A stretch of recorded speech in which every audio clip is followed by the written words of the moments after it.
আয়াতুল কুরসি এক নাম্বার কোরআনের সবচেয়ে মর্যাদাপূর্ণ আয়াত। আবু দাউদ শরীফ হাদিস নাম্বার 1460 নাম্বার হাদিস। এই হাদিসের বর্ণনাকারী উবাই ইবনে কাব রাদিয়াল্লাহু তাআলা আনহু। এই হাদিসের মধ্যে আসছে আন উবাই ইবনে কাব রাদিয়াল্লাহু তাআলা আনহু قال قال رسول الله صلى الله عليه وسلم। উবাই ইবনে কাব থেকে বর্ণনা, আল্লাহ নবী বলেন, আবাল মুনজির আইয়ু আয়াতিন মা কামিন কিতাবিল্লাহি আযম। উবাই ইবনে কাবকে আল্লাহ নবী বললেন, উবাই, কোরআনের সবচেয়ে মর্যাদাপূর্ণ আয়াত তোমার সাথে কোনটা আমাকে একটু বলো। উবাই ইবনে কাব জবাব দেয়, আল্লাহু ওয়া রাসূলুহু আ'লাম। এই প্রশ্নের জবাব আল্লাহ আর তার নবী ভালো জানেন। জবাব দেন। আবার আল্লাহ নবী বললেন, আবাল মুনজির আইয়ু আয়াতিন মা কামিন কিতাবিল্লাহি আযম। হে উবাই, বলো তোমার সাথে কোরআনের সবচেয়ে মর্যাদাপূর্ণ আয়াত কোনটা।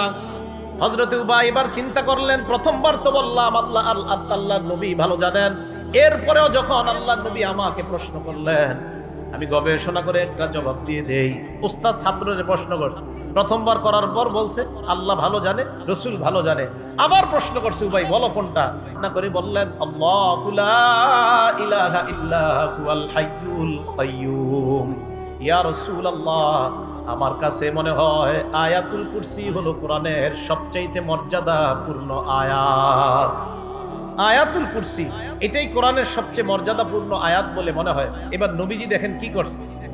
উবাই ইবনে কাব বলেন, আল্লাহ নবী যখন আমার মুখে শুনলেন আয়াতুল কুরসি কোরআনের সবচেয়ে মর্যাদাপূর্ণ আয়াত, আমি যখন বললাম, দরবা ফি সদরি, আল্লাহ নবী আমার বুকে এইভাবে মৃদু আঘাত করলেন। মানে এতাকান, শাবাশ শাবাশ, হ্যাঁ তুমি ঠিক বলছো, সুবহানাল্লাহ, এইভাবে শাবাশ শাবাশ বলছো, হ্যাঁ তুমি সঠিক বলছো উবাই। এই যে তুমি জবাবটা দিলা আয়াতুল কুরসি, এটা সঠিক। নবীজি শেষে দোয়া করলেন, লিয়াহনি লাকা আবাল মুনজির আল ইলম। উবাই, তোমার ইলম যেন তোমার জন্য আনন্দের কারণ হয়ে যায়। তোমার বিদ্যা এটা যেন তোমার জন্য আনন্দের কারণ হয়। উবাই, তোমার যে জ্ঞান আমি দেখলাম, মাশাআল্লাহ, তুমি গবেষণা করে বলে দিয়েছো আয়াতুল কুরসি, শাবাশ, তোমার জবাব ঠিক আছে, সুবহানাল্লাহ। তাহলে আয়াতুল কুরসি কোরআনের মর্যাদাপূর্ণ আয়াত। 2 নাম্বার, আয়াতুল কুরসি কোরআনের প্রধান আয়াত। প্রমাণ তিরমিজি শরীফ 2878 নম্বর হাদিস, 2878 নম্বর হাদিস। আন আবি হুরায়রা রাদিয়াল্লাহু তাআলা আনহু قال قال رسول الله صلى الله عليه وسلم। আবু হুরায়রা রাদিয়াল্লাহু তাআলা আনহুর বর্ণনা, আল্লাহর নবী বলেন, লিকুল্লি শাইইন সানাম। প্রত্যেকটা জিনিসের একটা সর্বোচ্চ চূড়া। চূড়া চূড়া চূড়া বুঝেন তো, একদম উপরে সর্বোচ্চ চূড়া। ওয়াসানামুল কোরআন সূরাতুল বাকারা, কোরআনের সর্বোচ্চ চূড়ার নাম হলো সূরা বাকারা। কোরআনের সর্বোচ্চ সূরার নাম না, কিন্তু কোরআনের সর্বোচ্চ চূড়ার নাম সূরা বাকারা। এটা ঠিক, সবচেয়ে বেশি আয়াত সংখ্যাও সূরা বাকারাতে। এখন আসেন, ফিহা আয়াতুন, আল্লাহ নবী বলেন সূরা বাকারার মধ্যে একটা আয়াত আছে, হিয়া সাইয়্যিদাতু আইল কোরআন হিয়া আয়াতুল কুরসি। এই আয়াতটা হলো কোরআনের সবচেয়ে প্রধান আয়াত, আয়াতের নাম হলো আয়াতুল কুরসি। তাহলে কোরআনের প্রধান আয়াত আয়াতুল কুরসি, কোরআনের শ্রেষ্ঠ মর্যাদাপূর্ণ আয়াতের নাম আয়াতুল কুরসি। 3 নাম্বার আলোচনা, আয়াতুল কুরসির জিহ্বা আছে, ঠোঁট আছে। একটা কিতাব আছে নাম মাজমাউজ জাওয়ায়েদ, ইমাম হাইসামি রহমতুল্লাহি আলাইহি লেখা, 6 নাম্বার খণ্ড, 324 নাম্বার পৃষ্ঠা। উবাই ইবনে কাব রাদিয়াল্লাহু তাআলা আনহুর আরেকটা বর্ণনা, ক্বালা রাসূলুল্লাহি সাল্লাল্লাহু আলাইহি ওয়াসাল্লাম, আল্লাহ নবী বলেন, ইন্নালাহা লিসানা। নবীজি বলেন, ইন্নালাহা আইলি আয়াতুল কুরসি লিসানা। নবী বলেন, আয়াতুল কুরসির একটা জবান আছে, জিহ্বা আছে, ওয়া শাফাতাইন, 2টা ঠোঁট আছে। আয়াতুল কুরসির জিহ্বা, 2টা ঠোঁট আছে, সুবহানাল্লাহ। আয়াতুল কুরসির জিহ্বা, 2টা ঠোঁট আছে। এবার আল্লাহ নবী বলেন, তুকদ্দিসুল মালিক আন সাকিল আরশ।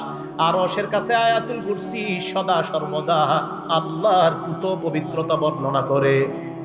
আয়াতুল কুরসির জিহ্বা আছে, 2টা ঠোঁট আছে, আরশের কাছে থাইকা সদা সর্বদা আল্লাহর পবিত্রতা বর্ণনা করে। ভাইও কিছু মনে করবেন না, আলেমরা ছাড়া অন্য কারা কারা আয়াতুল কুরসিটা পারেন? মাশাআল্লাহ, হাত নামান, সবাই শিখে নিয়েন, আল্লাহ তৌফিক দান করেন। আয়াতুল কুরসিটা আল্লাহ সবাইকে শিখে নেওয়ার তৌফিক দান করেন। 4 নাম্বার, আয়াতুল কুরসির তাফসীর, সংক্ষিপ্ত তাফসীর শুনেন। আল্লাহু লা ইলাহা ইল্লা হুয়াল হাইয়ুল কাইয়্যুম।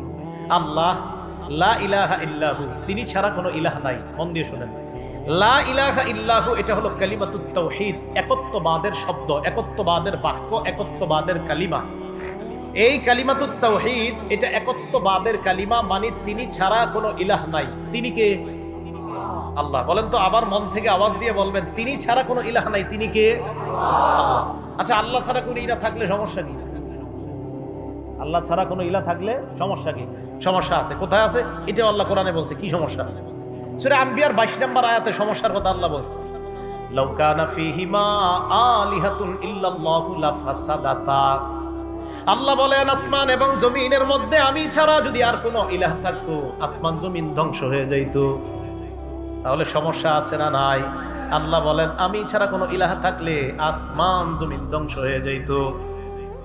ক্ষতির ধরনটা কেমন? সূরা মুমিনুনের 91 নম্বর আয়াতে আল্লাহ বলেন, ওয়ামা কানা মাহু মিন ইলাহ, আল্লাহর সাথে কোনো ইলাহ নাই। ইজান, যদি আল্লাহর সাথে কোনো ইলাহ থাকতো, লাযাহাবা কুল্লু ইলাহিম বিমা খালাকা আলা বা'দুহুম আলা বা'দ।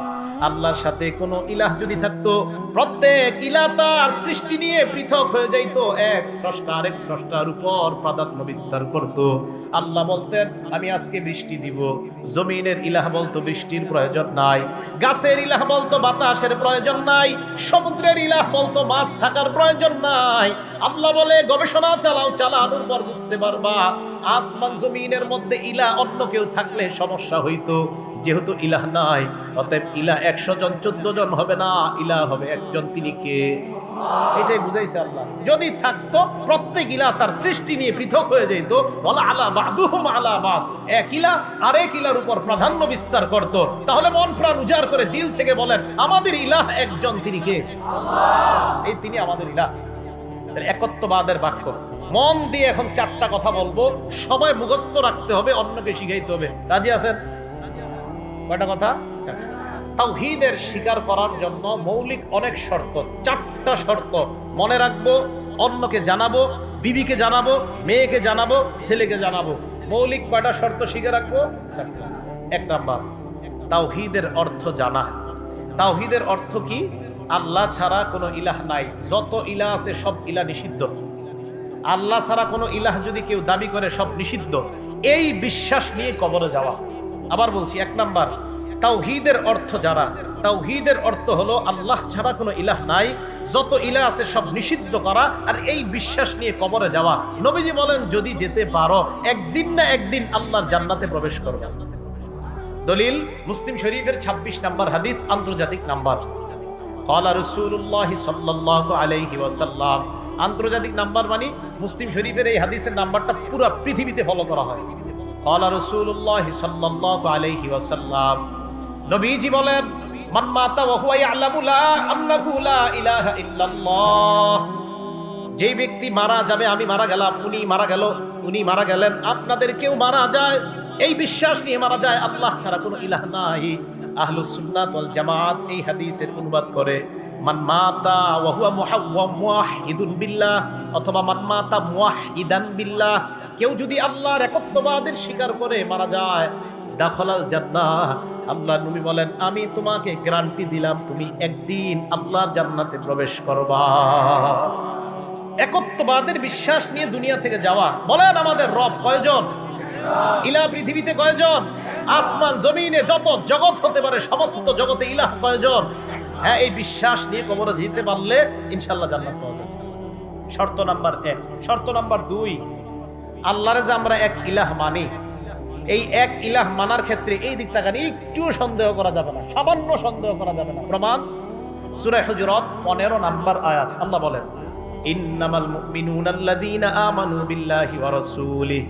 আমরা সবাই ঈমানদার তো? আশা করি ইনশাআল্লাহ। সবাই ঈমানদার না ইনশাআল্লাহ? এখন হাত নামান। আপনারা কিন্তু হাত তুলছেন যে ঈমানদার, এখন দেখেন তো ঈমানদার কিনা সবাই। আল্লাহ বলেন, ইন্নামাল মুমিনুনাল্লাযীনা আমানু বিল্লাহি ওয়া রাসূলিহি সুম্মা লাম ইয়ারতাবু। ঈমানদার তারা যারা আল্লাহকে মানে, রাসূলকে মানে, একটুও সন্দেহ করে না। একটুও কি করে না? আল্লাহ ঈমানদার তারা যারা আল্লাহকে মানে, রাসূলকে মানে, সুম্মা লাম ইয়ারতাবু, সামান্য সন্দেহ করে না। ওয়াজাহাদু বিআমওয়ালিহিম ওয়া আনফুসিহিম, প্রয়োজনের সময় জানমাল নিয়ে জিহাদ করে। উলাইকা হুমুস সাদিকুন, আল্লাহ বলেন আমি ওই সমস্ত ইমানদারদেরকে কোরআনে সত্যবাদী বলে ঘোষণা করলাম। আমরা কি সত্যবাদী ইমানদার না মিথ্যাবাদী? সবাই জোরে বলে না, সত্যবাদী ইমান না মিথ্যাবাদী? তাহলে আমরা আল্লাহকে মানি, রসুলকে মানি, কোনো সন্দেহ আছে? আল্লাহ এই মুহূর্তে সমস্ত সন্দেহ আপনি দূর করে আমাদেরকে সত্যবাদী ইমানদারদের খাতায় আমাদের নাম লিপিবদ্ধ করে দেন। 3 নাম্বার শর্ত, মুখে বলতেছি আল্লাহ এক, দিলে নাই এই কথা। মুখে বলতেছে আল্লাহ এক, অন্তরে নাই, এটাও হবে না। দলিল সূরা ফাত আয়াত নাম্বার 11। আল্লাহ বলেন ইয়াকুলুনা বিআলসিনাতিহিম, তারা মুখে বলে, দেখেন কি কয়, মা লাইসা ফি কুলুবিহিম, যা অন্তরে নাই, হবে না। ইয়াকুলুনা বিআলসিনাতিহিম, তারা মুখে বলে, মা যা লাইসা ফি কুলুবিহিম, অন্তরে নাই, হবে না। মুখেও বলতে হবে, অন্তরেও থাকতে হবে আল্লাহ। তাহলে যারা মুখে বলে অন্তরে নাই, এটা হবে না। মুখেও বলতে হবে, অন্তরেও থাকতে হবে আল্লাহ এক। আল্লাহ আপনাকে মুখেও বিশ্বাস করি, মুখেও বলি আপনি এক, অন্তরেও আমরা বিশ্বাস করি আপনি এক। আল্লাহ আমাদেরকে এই জাতীয় ইমানদার হওয়ার তৌফিক দান করেন। 4 নাম্বার, আল্লাহরে বিশ্বাস করি, আল্লাহরে একত্ববাদ স্বীকার করি মহব্বতের সাথে। বলেন সবাই কিসের সাথে?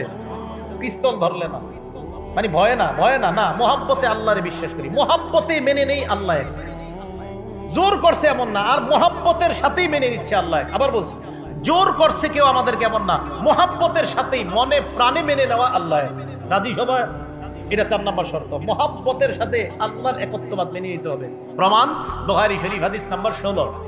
3 গুণ যার মধ্যে থাকবে আল্লাহ তাকে ঈমানের স্বাদ উপভোগ করাবে। সুবহানাল্লাহ। এখন বলেন তো, আমরা যদি ঈমানের স্বাদ পেতে চাই কয় গুণ লাগবে?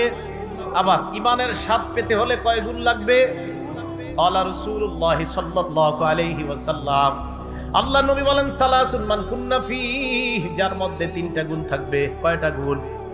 ওয়াজাদা হালাওয়াতাল ঈমান, ওই ব্যক্তি ঈমানের স্বাদ গ্রহণ করতে পারবে, ঈমানের মিষ্টতা গ্রহণ করতে পারবে।